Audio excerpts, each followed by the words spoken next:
जिस तरीके से 1990 में लालू यादव ने लाल कृष्ण आडवाणी का रथ रोक दिया था, अब उसी तरीके से नीतीश कुमार की नेतृत्व वाली महागठबंधन जो है वह नरेंद्र मोदी का रथ रोकने की तैयारी कर रही है। तेजस्वी यादव एक कार्यक्रम में जो है वह लोगों को संबोधित कर रहे थे और उस दौरान तेजस्वी यादव ये कहते हैं कि यह देश किसी के बाप का नहीं है और अगर कोई इस तरीके का कोई जुर्रत करता है तो उसको जो है वो करारा जवाब दिया जाएगा। और नरेंद्र मोदी को अगर ऐसा लगता है कि हिंदू मुसलमान करके मोदी जो है वह देश पे राज कर लेंगे तो अब ऐसा संभव नहीं है। और नीतीश कुमार जो है अब लालू यादव जिस तरीके से लाल कृष्ण आडवाणी का रथ रोक दिए थे, लाल कृष्ण आडवाणी को जो है वो समस्तीपुर में अरेस्ट करवा दिए थे, उसी तरीके से अब नीतीश कुमार भी नरेंद्र मोदी का रथ रोक देंगे। क्या है पूरी खबर, आगे हम आपको इस वीडियो में विस्तार से बताएंगे, लेकिन उससे पहले नमस्कार, मेरा नाम घनश्याम सिंह है और आप द बिहार प्रोजेक्ट देख रहे हैं। दरअसल तेजस्वी यादव एक कार्यक्रम को संबोधित कर रहे थे और उस कार्यक्रम में तेजस्वी यादव जो है वो मुस्लिम वोटरों को साधने की पूरी कोशिश की। मुस्लिम वोटरों को लेकर के तेजस्वी यादव की चिंता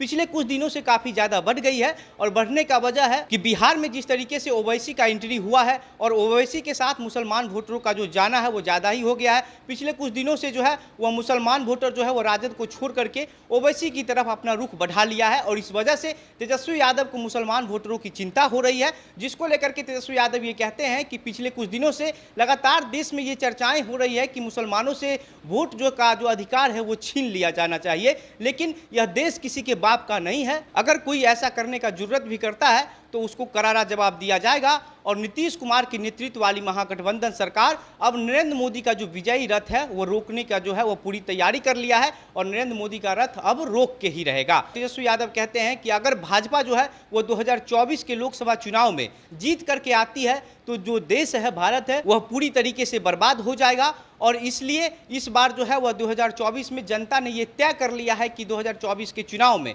भाजपा को जो है वह देश की गद्दी से उखाड़ करके अलग कर देना है। लेकिन तेजस्वी यादव जिस तरीके से ये बात कर रहे हैं, इससे कहीं ना कहीं ये सीधा सीधा पता चल रहा है कि तेजस्वी यादव इस तरीके की चर्चाएं, इस तरीके की बातें सिर्फ इसलिए कर रहे हैं कि तेजस्वी यादव को इस बात का डर है कि मुसलमान वोटर तेजस्वी यादव से खिसक ना जाए, तेजस्वी यादव से अलग नहीं हो जाए। और इसलिए अब तेजस्वी यादव जो है वह नरेंद्र मोदी का रथ रोकने का तैयारी कर रहे हैं। लेकिन 2024 का जो चुनाव है उसमें कहीं ना कहीं ये साफ तौर पे दिख रहा है कि महागठबंधन जो विपक्ष के एकजुट की बात कर रही है, वह जो विपक्षी एकता है वह पूरी तरीके से फेल होता हुआ दिखाई दे रहा है। क्योंकि नीतीश कुमार जिस तरीके से विपक्षी एकता को लेकर के जो मुहिम है उसको शुरुआत किए थे, लेकिन नीतीश कुमार अब जो है वो कमजोर पड़ गए हैं और नीतीश कुमार के कमजोर करने के बाद अब राजद भी ये प्लान करने की तैयारी कर ली है कि किस तरीके से जो है वह नीतीश कुमार को अलग करके तेजस्वी यादव अपने दम पर जो है वो बिहार की सत्ता में काबिज हो जाएंगे। 12 जून को विपक्षी एकता का बैठक जो है वो पटना में होना था, लेकिन राहुल गांधी और मल्लिकार्जुन खड़गे के पास समय नहीं होने की वजह से